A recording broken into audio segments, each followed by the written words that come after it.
aqui já não fez essa pergunta: por que Jesus permitiu que isso acontecesse? Jesus me ama. Jesus me ama.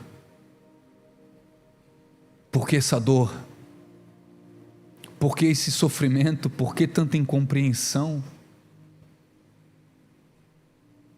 Mestre, se tu estivesses aqui, isso não teria acontecido.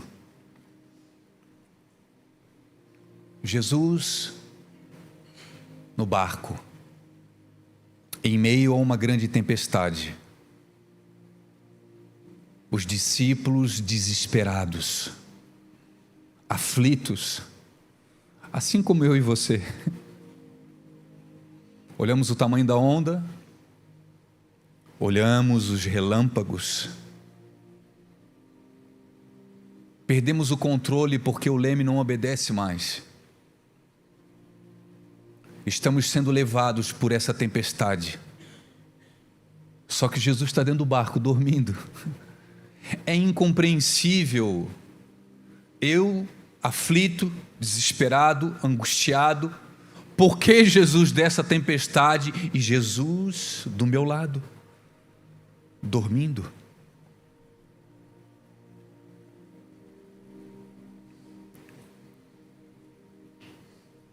Moisés, o grande profeta do Velho Testamento, em Deuteronômio capítulo 32, antes da sua morte, ele compôs uma canção, e ele diz que assim como uma mãe águia põe os seus filhotes sobre as suas asas, assim o Senhor fez com o povo de Israel.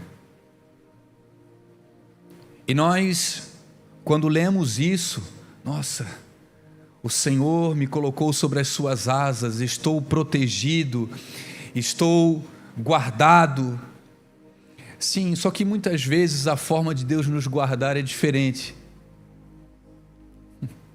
A forma de Deus nos proteger é diferente. Sabe quando que uma mãe águia coloca os seus filhotes sobre as suas asas? Quando ela lança eles do penhasco.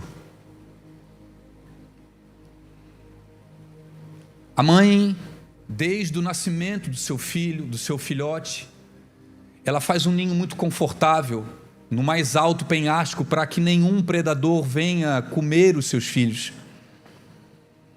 Então, esse ninho é formado de penas, é formado de coisas confortáveis, que aqueles filhotes, eles ficam ali, eles recebem carne na boca, porque a mãe caça e traz essa carne dentro do ninho. À medida que o tempo vai passando, esses filhotes, eles começam a crescer. A mãe águia, por amar esses filhotes, ela começa a trocar as penas, o acolchoado confortável daquele belo ninho, por espinhos. E ela, dia após dia, vai colhendo espinhos da natureza e colocando no ninho, para que à medida que os filhotes vão crescendo, esses espinhos vão tocando na carne deles, e aquele lugar que era seguro começa a se tornar desconfortável. Como pode um ser que ama fazer isso com seus filhos? Porque a mãe águia não cria filhos para si, ela cria filhos para a vida.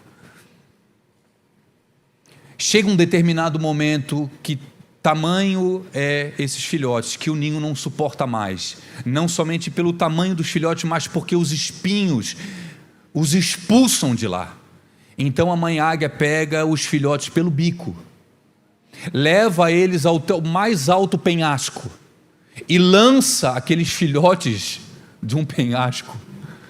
Aqueles filhotes, eles começam a se debater e a se debater. Eu não sei se gritam, e a mãe águia de longe, ela voa de longe enquanto os filhotes estão despencando. Quando eles estão prestes a cair, na terra e morrerem, serem despedaçados, ela pega esses filhotes e coloca eles debaixo das suas asas e leva novamente lá para cima do penhasco. Esse processo se dá por inúmeras vezes até que esses filhotes começam a bater asas, e voam, e voam, e voam, e não dependem mais de um ninho. Assim são vocês, Israel. Deus os colocou debaixo das suas asas. Lá vocês estão seguros. Muitas vezes a forma de Deus amar é incompreensível. Na verdade, nós pais, de uma forma muito ainda terrena e falha, nós amamos também dessa forma. Porque nós não damos tudo que os nossos filhos querem. Nós não permitimos tudo aquilo que os nossos filhos querem fazer. Existem coisas que para os teus filhos é incompreensão, mas para ti é razão e é vida.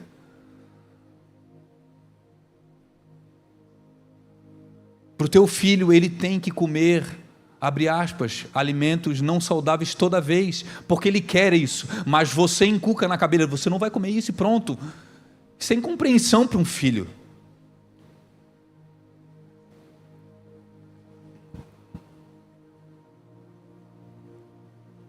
Eu te faço uma pergunta: você socorreria o seu filho, o seu esposo, o seu pai diante de um momento difícil que ele está vivendo? A resposta sua e minha é uma afirmação: é lógico que nós socorreríamos. O profeta Isaías vai falar certa vez no seu livro, pela boca de Deus: pode uma mulher se esquecer do filho que ainda mama? Pode? Eu não sei se o Luiz e a Camila estão assistindo esse culto agora. Graças a Deus o menino recebeu alta, está em casa.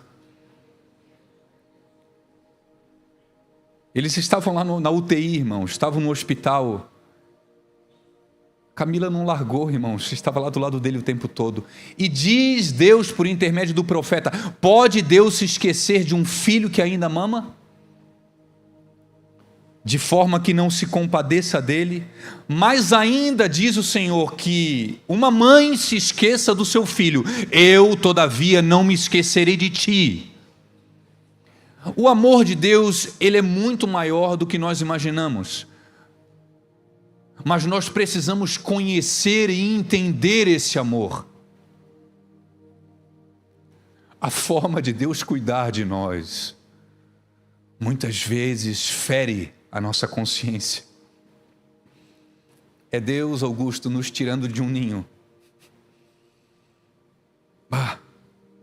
Se o meu pai está me tirando desse ninho, é porque ele vai me dar outro ninho. Não, às vezes Deus vai te lançar de um penhasco. Porque você lá na frente vai construir ninhos. Tudo que você quer é um ninho, mas Deus quer te entregar uma família. Tudo que você quer é um namorado, Deus está pensando em netos. Tudo que você quer é um trabalho, Deus está pensando em almas, em vidas que vão ser alimentadas por intermédio daquilo que Ele vai colocar na tua mão. O amor de Deus é incompreensível.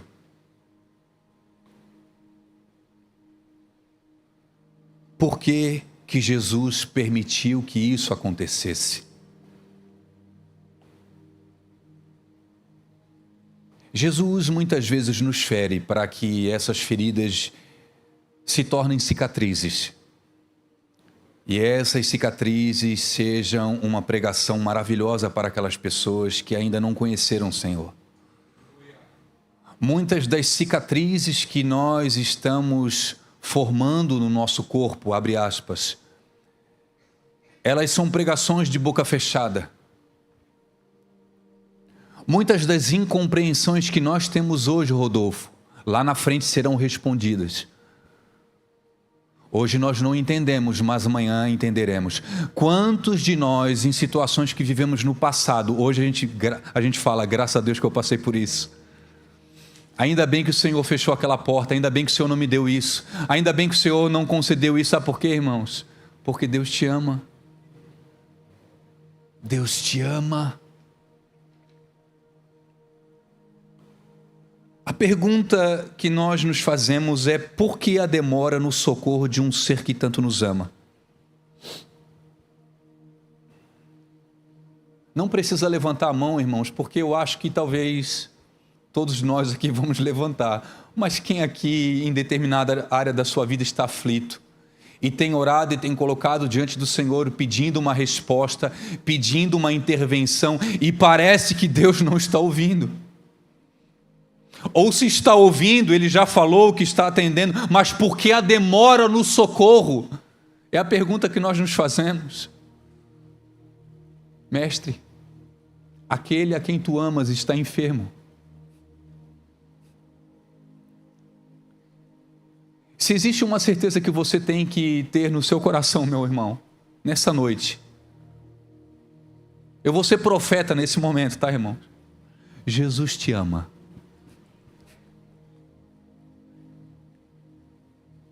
Jesus te ama. Se tem alguém aqui que tem dúvida, eu vou repetir, irmãos. O profeta Daniel está falando: Jesus te ama.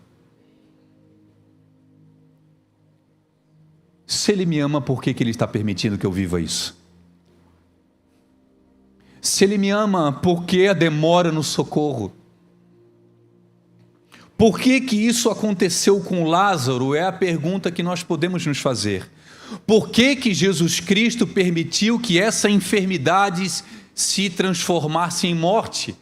Mas o próprio Jesus disse para os seus discípulos, no início nós lemos ali: essa enfermidade não é para a morte, mas Lázaro morreu.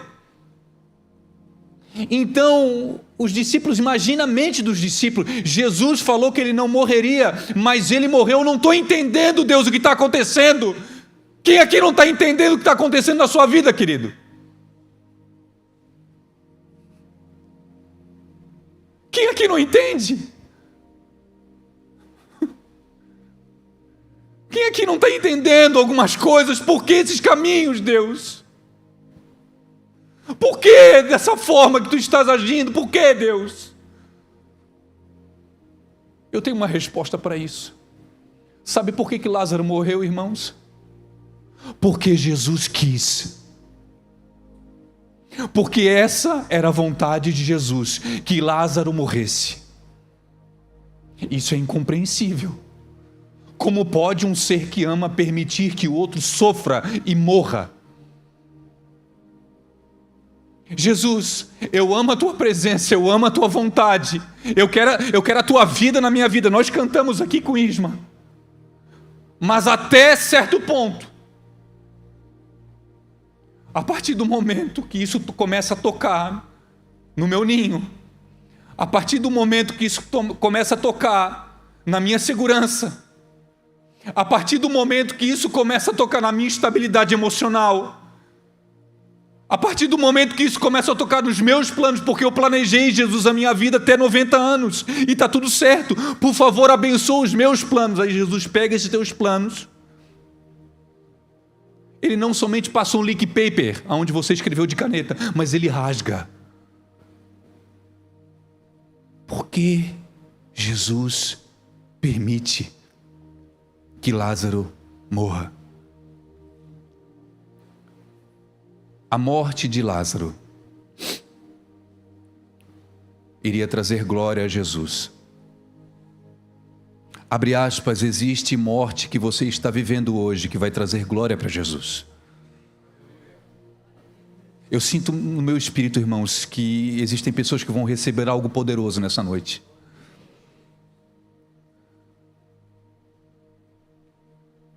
Eu falava para o Senhor: eu não quero boa palavra, eu não quero uma boa pregação, Jesus, eu quero a intervenção do Senhor nas nossas vidas. Jesus deixou Lázaro morrer para dar uma nova vida a ele. Lázaro ressuscitou. Sabe por que Jesus permitiu que Lázaro morresse? Porque depois da ressurreição, quando as pessoas olhassem para Lázaro, não era mais a vida de Lázaro, mas agora era a vida de Jesus em Lázaro. Não tinha mais a ver com a estrutura, não tinha a ver mais com a força, com a estabilidade, não tinha a ver mais com a organização, mas agora tinha a ver com totalmente, 100% Jesus. Quem aqui, em determinadas áreas, para não falar em todas, tem se sentido totalmente dependente de Jesus? Quem aqui está vivendo uma área que eu não consigo mais trabalhar se Jesus não estiver comigo? Se Jesus não estiver na minha casa, eu estou perdido. Se Jesus não estiver na minha saúde, eu estou perdido. Talvez você está começando a entender.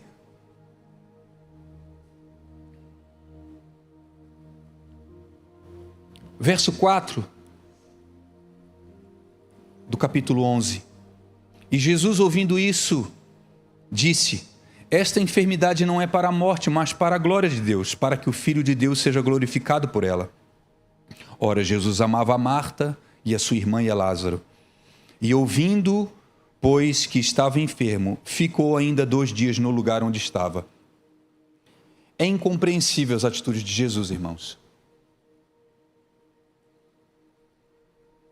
Se você, que é um homem pecador, sabe que alguém está precisando de uma ajuda, essa pessoa te liga. O que você vai fazer, irmãos? Por favor, me socorre aqui, eu estou precisando. O que você vai fazer? Você vai pegar teu carro, você vai pegar o que for necessário para ir lá ajudar aquela pessoa. Se é um amigo muito próximo seu, é de madrugada, ele te liga, você vai aonde ele está, socorrer ele. Jesus amava a Marta, Maria e a Lázaro. E quando ele sabe da enfermidade, ele fica 2 dias onde ele estava. Jesus estava produzindo o caos na vida de amigos que ele amava. É incompreensível, irmãos. Você leu o texto, não, tudo bem. Nossa, Jesus tem um plano, mas na sua vida você não entende. Porque às vezes, diante de situações que você está vivendo, você está precisando de um socorro. E parece que Jesus não faz nada. Você ora, você pede oração, você chora, derrama lágrimas e Jesus não faz nada, irmãos. Eu aprendo que Jesus, ele não se move por afeto ou pelos inimigos, ele se move por uma vontade de Deus. O que move Jesus não é a sua dor, o que move Jesus é a vontade dele. E se for necessário, irmãos, eu tenho aprendido isso, se for necessário a nossa dor, Jesus vai deixar a gente ter dor, a gente passar por angústia, para que a vontade dele seja manifesta em nós. Esse evangelho que pregam, que venha para Jesus e você não vai sofrer, irmãos, isso é diabólico. No mundo tereis aflição, mas tende bom ânimo. Eu venci o mundo. Jesus, ele não se move por compaixão somente, ele se compadece assim porque o texto está explícito, mas Jesus, ele se move por uma vontade. E qual vontade? A vontade do Pai. Se for necessário que você perca, você vai perder, para que a vontade do Pai seja cumprida. Se for necessário que você chore, você vai chorar. Lá na frente você vai se alegrar e você vai entender tudo. Porque a vontade de Deus é boa, agradável e perfeita. Sabe, Augusto, eu tenho falado isso para o Senhor. Diante de vários dilemas que eu tenho vivido, Senhor, eu não entendo, mas a tua vontade é boa, agradável e perfeita. E eu me apoio nisso. Ainda que esteja demorando, ainda que Lázaro esteja enfermo e ele está quase indo a óbito, eu sei que a tua vontade é boa, agradável e perfeita. No verso 11, diz assim o texto: assim falou e depois disse-lhe: Lázaro, nosso amigo, dorme, mas vou despertá-lo.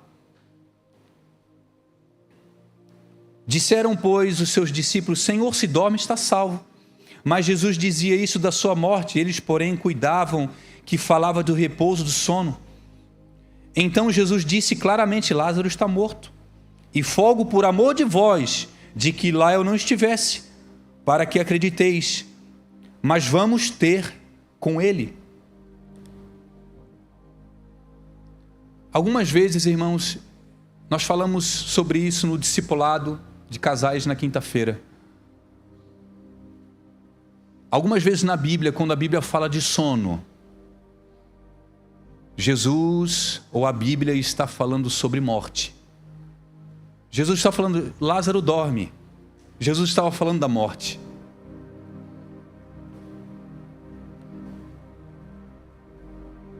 Jesus, ele se alegrou porque ele faria algo muito maior do que uma simples cura.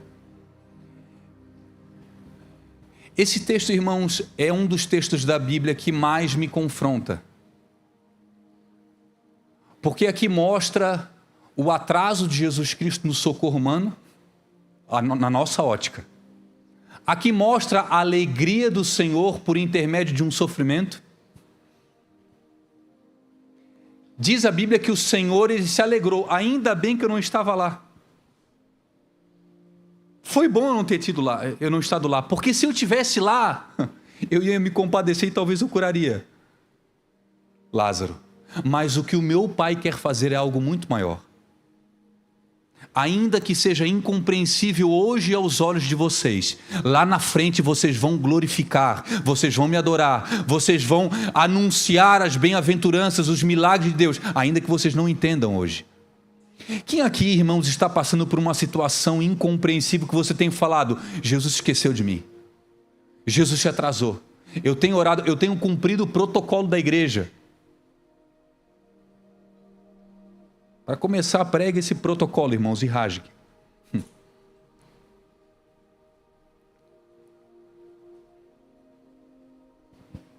No verso 22, verso 21, disse, pois, Marta a Jesus: Senhor, se tu estivesses aqui, meu irmão não teria morrido. Mas também agora sei que tudo quanto pedires a Deus, Deus lhe concederá. Disse Jesus: teu irmão há de ressuscitar. Disse Marta: eu sei que há de ressuscitar na ressurreição do último dia. Disse-lhe Jesus: eu sou a ressurreição e a vida, quem crê em mim, ainda que esteja morto, viverá. E todo aquele que vive e crê em mim nunca morrerá. Você crê nisso? Disse-lhe ela: sim, Senhor, eu creio que tu és o Cristo, Filho de Deus, que havia de vir ao mundo. E dito isso, partiu e chamou em segredo a Maria, sua irmã, dizendo: o mestre está aqui e manda te chamar. E ela, ouvindo isso, levantou-se e logo foi ter com ele. Ainda Jesus não tinha chegado à aldeia, mas estava no lugar onde Marta o encontrara. Vendo, pois, os judeus que estavam com ela em casa, a consolavam, que Maria apressadamente se levantara e saíra, e seguiram-a dizendo: vai ao sepulcro para lhe chorar. 32, encerramos aqui. Tendo, pois, Maria chegado onde Jesus estava, lançou-se aos seus pés e disse: Senhor, se tu estivesses aqui, meu irmão não teria morrido. Marta e Maria dizem ao Senhor a mesma coisa. Se Jesus estivesse ali, a tragédia não teria acontecido. Existem momentos, irmãos, na nossa vida onde nós nos sentimos sozinhos. Parece que nós não estamos sendo ouvidos. Jesus fala conosco e nós não entendemos, porque o que Jesus disse para Marta? Marta, o teu irmão há de ressuscitar. Sim, Senhor, eu sei que ele vai ressuscitar na ressurreição dos mortos. Jesus falou, mas ela não entendeu. Existem momentos de angústia e de muita dor que Jesus está do nosso lado e nós não entendemos. Vocês lembram? Lucas capítulo 24, os discípulos a caminho de Emaús. Jesus anda com eles por cerca de 12 quilômetros. E eles não reconheceram que era Jesus do lado deles. Sabe por que não reconheceram? Porque a angústia, a dor, cerrou os seus olhos e o seu coração. A angústia do coração de Marta fez ela não entender. Ô Marta, o teu irmão vai ressuscitar. Sim, Senhor, eu sei que ele vai ressuscitar. Jesus já trouxe palavras ao teu coração, Jesus já te fez promessas, mas a angústia, a dor do teu coração parece que amorteceu as palavras dele. Nós falamos igual às irmãs, se Deus tivesse intervindo, isso não teria acontecido. Talvez essa é uma das maiores afirmações da igreja atual. Se Deus estivesse intervindo no Brasil, o Brasil não estaria do jeito que está. Se Deus estivesse intervindo na minha casa, se Deus estivesse intervindo na vida do meu filho, se Deus tivesse protegido a saúde do meu ente, isso não teria acontecido. Por que, Jesus, que tu permitiu isso? Por quê? Ah, irmãos, eu não sei vocês, mas meu coração tem sido rasgado nisso. Por quê, Senhor?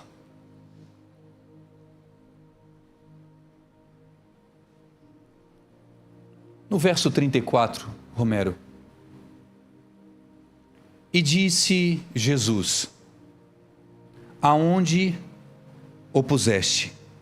Disseram-lhe: Senhor, vem e vê. Eu não sei se alguém tem alguma versão fala assim, aonde que é o sepulcro. Em alguma Bíblia está escrito isso. Existem versões que falam, onde Jesus perguntou, aonde é o sepulcro que Lázaro está?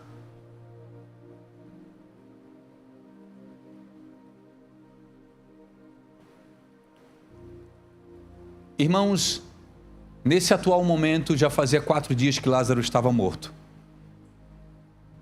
Ou seja, não era mais momento para se estar no sepulcro.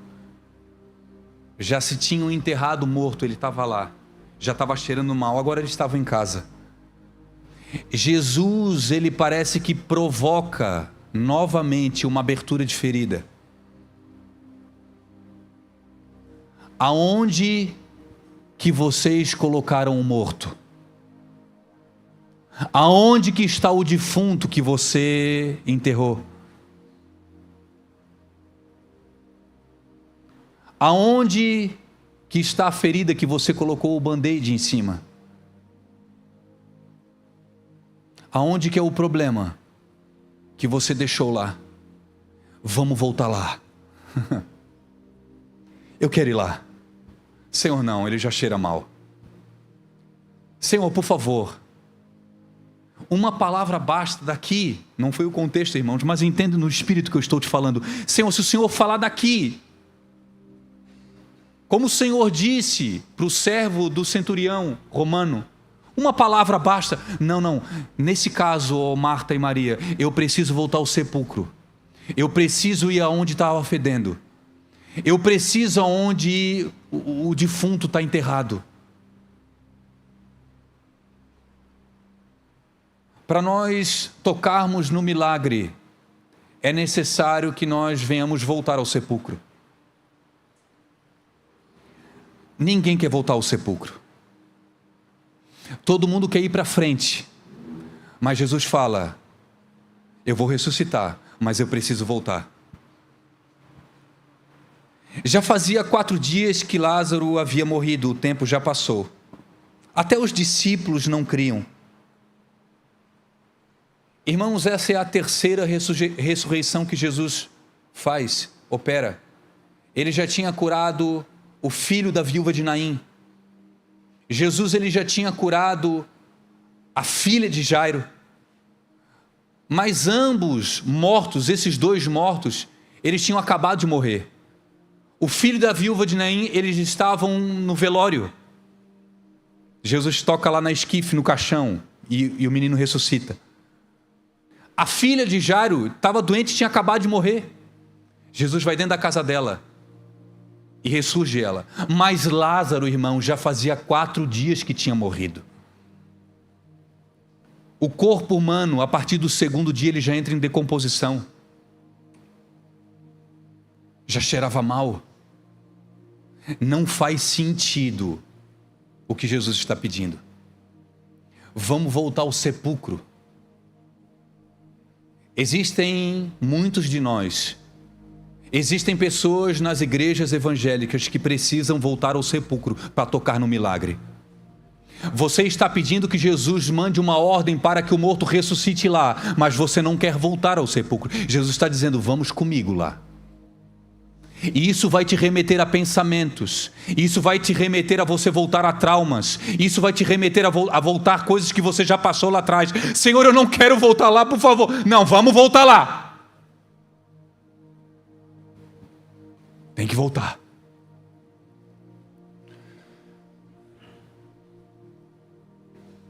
No verso 39, disse Jesus, tirai a pedra. Marta, irmã do defunto, disse, Senhor, já cheira mal, porque já são 4 dias. Disse Jesus, não te hei dito que se creres verás a glória de Deus? Tiraram, pois, a pedra. E Jesus, levantando os olhos para o céu, disse, Pai, graças te dou, porque por me haveres ouvido. Eu bem sei que sempre me ouves, mas eu disse isso por causa da multidão que está ao redor, para que creiam que tu me enviaste. Jesus chega diante desse sepulcro, Rafael. O morto estava lá dentro, cheirando mal. Só que havia uma pedra entre a morte e a vida. Havia uma pedra separando a enfermidade da saúde. Havia uma pedra separando a angústia da alegria. Havia uma pedra interrompendo aquilo que Jesus podia fazer. E a pergunta que eu faço para você, irmãos, o que é mais fácil? Jesus mandar anjos remover a pedra ou ressuscitar um morto?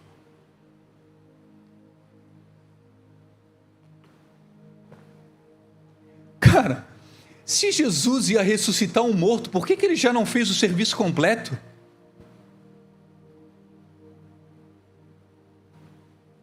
Incoerente. Senhor, tu me fizesse voltar aqui ao sepulcro. Por que tu mandas os discípulos rolarem a pedra? Por que tu não dá uma ordem aos teus anjos? Ou tu com um sopro, Senhor, tu tens todo o poder. A pedra, ela não poderia ser removida por um homem somente, de tão pesada que era. Então Jesus pede aos discípulos, rolem a pedra. Sabe o que eu aprendo, irmãos? Existem pedras que estão interrompendo aquilo que Jesus vai fazer. E essas pedras não vão ser roladas por ti. Quem vai rolar são os discípulos. São os teus amigos. São aqueles que estão chorando junto contigo. São aqueles que estão sofrendo a tua dor. Marta sozinha não poderia rolar aquela pedra, por mais que ela soubesse que depois daquele rolar, o irmão dela ressuscitaria. Ela não tinha capacidade. Vocês lembram quando Jesus morreu e estava no sepulcro? Já era domingo de manhã. Sábado pela madrugada, Maria, mãe de Jesus, Maria de Betânia, Salomé, diz a Bíblia, que vão até o sepulcro do Senhor para ungir o corpo morto de Jesus.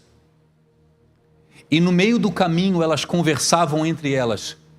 Bom, nós vamos chegar até o sepulcro, vamos ungir o corpo do Senhor, mas como nós faremos para tirar a pedra?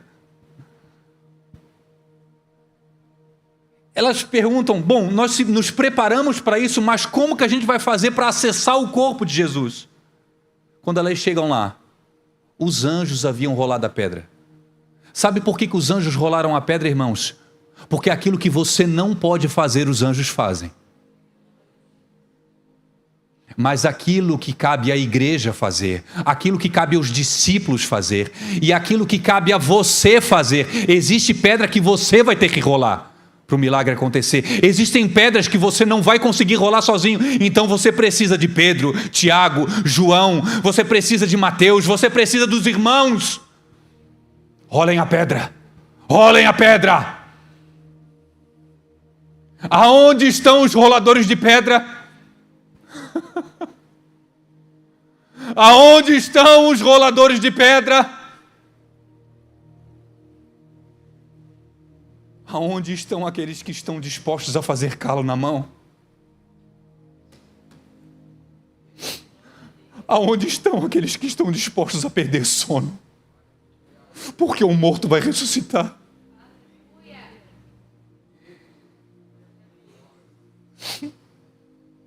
Aonde estão aqueles que vão parar de olhar para os seus problemas e ver, existe um morto?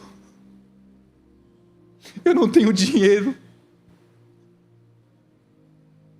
eu não tenho carro, eu não tenho ministério, falaram mal de mim, mas tem um que morreu, o problema é muito maior. Vamos, igreja, vamos se compadecer, vamos rolar pedra, para que Jesus faça algo na vida dessa pessoa. Aí o Maranhão veio, junto com Jonas, e começaram a rolar pedra. Chega uma hora que eles não aguentam mais. Aí o que acontece? Augusto, vamos, é nossa vez, e vamos rolar. Daqui a pouco a gente se cansou. Tá, São Paulo, vem, por favor, me ajuda aqui. E aí vai, e a igreja começa a rolar, e todo mundo começa a fazer força.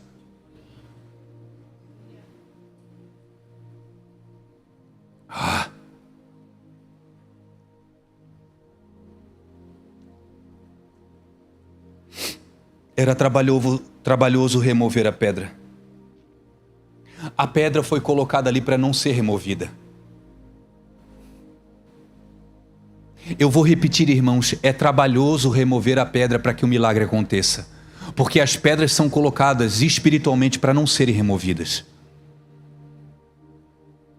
Só que existem situações que estamos vivendo, que os anjos, que Deus vai intervir diretamente. Existem coisas que nós como igreja vamos intervir. E existem pedras que você vai rolar. Mas é difícil, irmãos.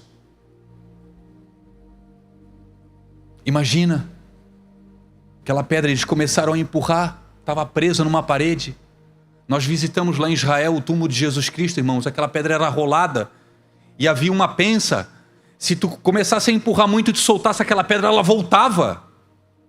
Eu não sei se eles tentaram começar a rolar aquela pedra e a pedra voltou e esmagou o dedo deles. Eu não sei, irmãos. Eu não sei se eles perderam uma unha.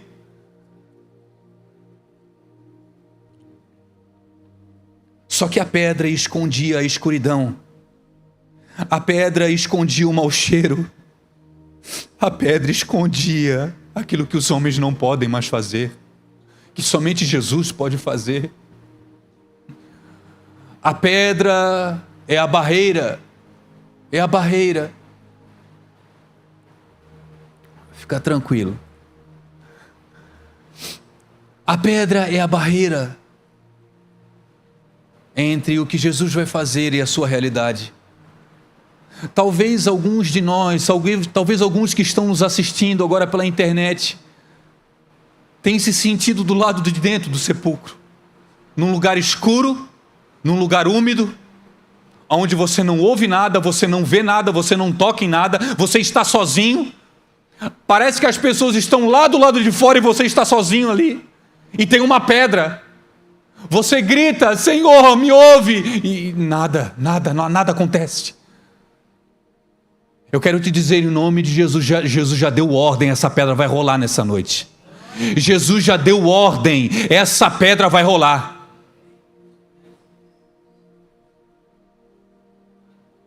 E nós estamos aqui, irmãos, para ajudar, se você quiser. Muitas vezes, quando Deus começa a agir na situação, era o que você pedia, amém? Jesus intervém. Eu já estou caminhando para o fim. Jesus, intervém, por favor. Visita o meu irmão. Aí você começa a ver uma movimentação. Lembra de uma nuvem do tamanho da mão de um homem? Mas o que é uma nuvem para trazer água para toda a nação de Israel? Não é nada.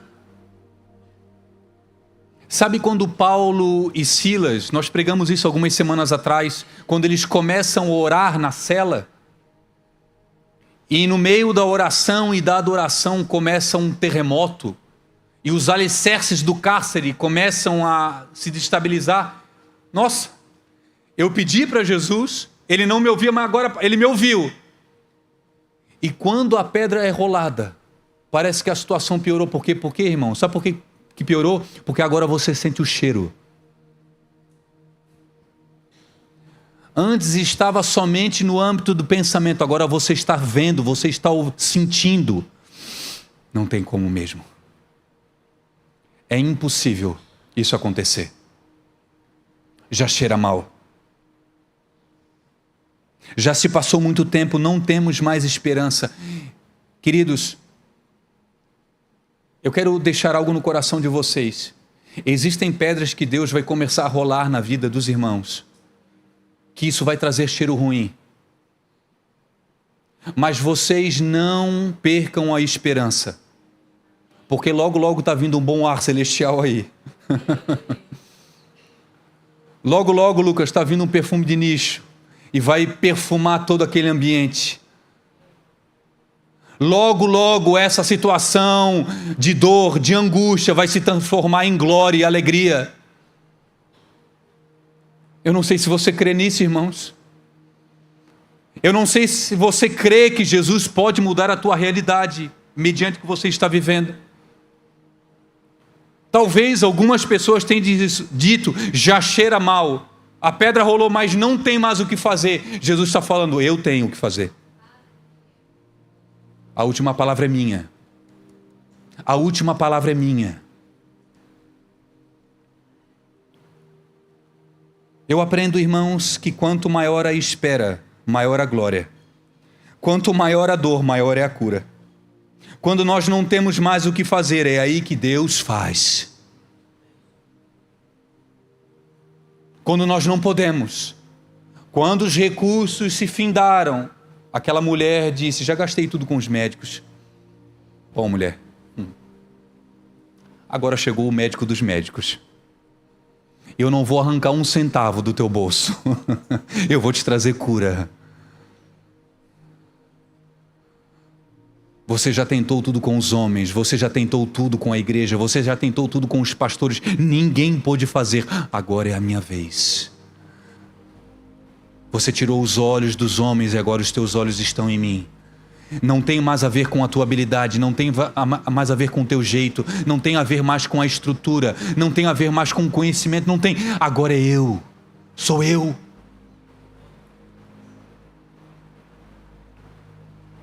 No verso 44, verso 43, e tendo dito isso, clamou com grande voz e disse, Lázaro, vem para fora. E o defunto saiu.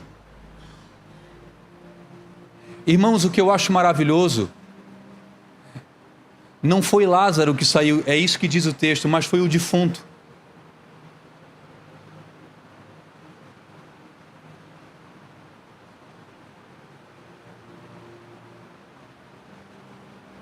Para as irmãs, para os judeus, para a comitiva que estava vendo a situação, era Lázaro, mas para Jesus ainda era um defunto. Sabe por quê? Porque ainda tinha ataduras. Porque ainda tinha uma faixa prendendo. Tinha vida, mas se portava como morto. Tinha vida, mas tinha aparência de morte. Já tinha vida ali dentro, mas do lado de fora ainda precisava algo ser feito. Então diz João, e o defunto saiu. Tendo as mãos, no verso 44, e os pés ligados com faixas, e o seu rosto envolto num lenço. Disse-lhe Jesus: desatai-o e o deixai ir. Novamente Jesus pede para os homens entrarem em ação. Eu vou corrigir. Novamente Jesus pede para os discípulos agir diante de uma situação. Jesus já tinha curado, ou melhor, Jesus já tinha operado o milagre da ressurreição. Por que Lázaro não sai daquele sepulcro, já desatado, sem faixa nenhuma? Por que ele sai envolto num lenço e preso, com os pés atados? Por que Jesus não faz algo diante dessa situação? O cara está preso, está num cativeiro.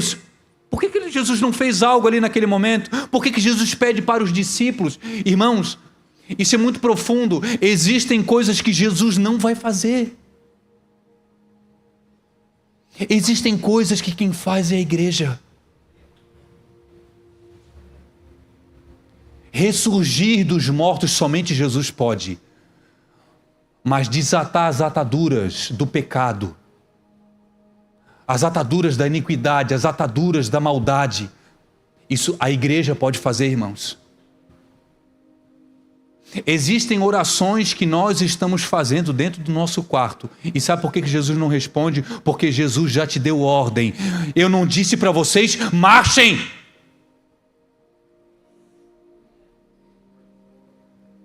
Eu já não disse para vocês?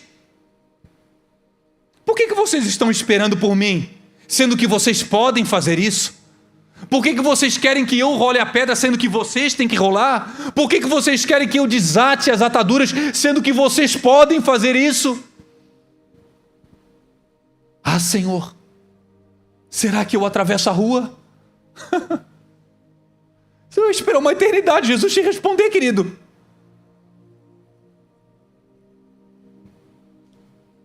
Não basta estar vivo, é necessário estar livre. E eu quero que você guarde isso. Salvação, irmãos, é para incrédulo.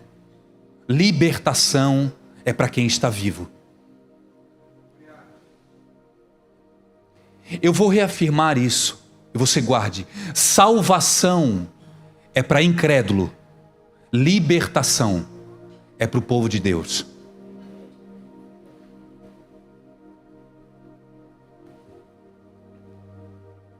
Jesus, ou melhor, Deus, primeiro tira Israel da geografia do Egito. Liberta eles geograficamente. Depois o próximo passo era libertar o coração deles do Egito. Libertação é para o povo de Deus. Existem pessoas que são salvas, mas estão com ataduras. Existem pessoas que vão morar com Jesus na eternidade, mas estão presas, não conseguem andar. Existem pessoas que conhecem o Evangelho, mas andam conforme se não soubesse. Existem pessoas que conhecem Jesus, mas se portam como se não conhecessem. Existem pessoas que estão vivas, mas andam com ataduras como se estivessem mortos. E o defunto veio para fora. Faz o seguinte: Pedro, Tiago, João, tira a faixa da cabeça dele. Desamarra as mãos deles, desamarra os pés porque eles não estão conseguindo andar. Vamos, igreja.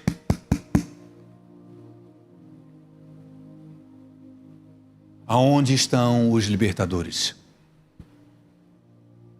Aonde estão aqueles que vão desatar as pessoas para o caminhar?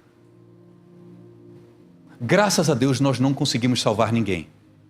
Eu sei que alguns tentam. Pelo convencimento. Entram até no âmbito da chatice, da xaropice. São tão chatos e querem empurrar o evangelho de goela abaixo, que a última coisa que as pessoas querem é o evangelho. Querem salvar alguém, você não pode salvar ninguém, irmãos. Você pode transparecer Jesus Cristo para essas pessoas. Mas a partir do momento que elas se arrependerem dos seus pecados, reconhecerem Jesus como seu Senhor e Salvador, existe uma função na tua mão: tirar as ataduras, desatar essas pessoas libertar os Lázaros que já estão vivos, mas ainda se portam como mortos. Eu queria que você se colocasse de pé em nome de Jesus.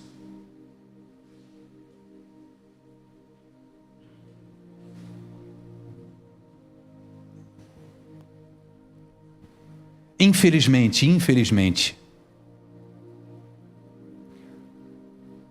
escute uma coisa, igreja, e eu falo isso com muito temor aos irmãos. Existem muitos crentes que se contentam em estar vivos, mas ainda não estão livres. A palavra de Deus é muito clara: se o Filho vos libertar, vocês verdadeiramente serão livres. Receberam a vida, mas ainda não entregaram as algemas ao Senhor. Receberam vida, creram em Jesus, mas ainda andam como Lázaro, com os pés atados na religiosidade, os pés atados nos traumas, os pés atados na falta de perdão. Não consegue perdoar, irmãos, não consegue. Sabe por quê? Porque está preso. Só que a Bíblia é muito clara: se nós não perdoamos, nós não recebemos perdão.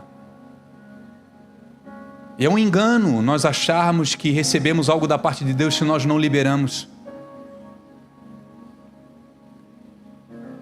Existem momentos que nós estamos tentando libertar as pessoas, mas nós estamos escravos ainda em coisas.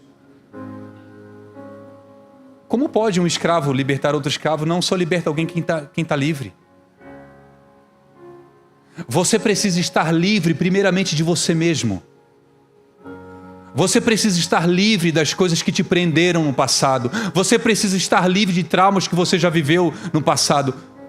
E Jesus, nessa noite, Ele já te deu vida. Mas Ele tem algo poderoso para fazer na tua mão, no teu coração. Se essa palavra falou ao teu coração, querido, fecha os teus olhos, enquanto o Isma canta uma canção. Se você está precisando de uma oração, irmãos, se você está vivendo uma situação muito difícil, aonde você percebe que em alguma área da sua vida tem um defunto, e ele está lá dentro de um sepulcro. Talvez você já recebeu vida, mas ainda você se sente preso. Você não consegue romper. Nós queremos orar por você.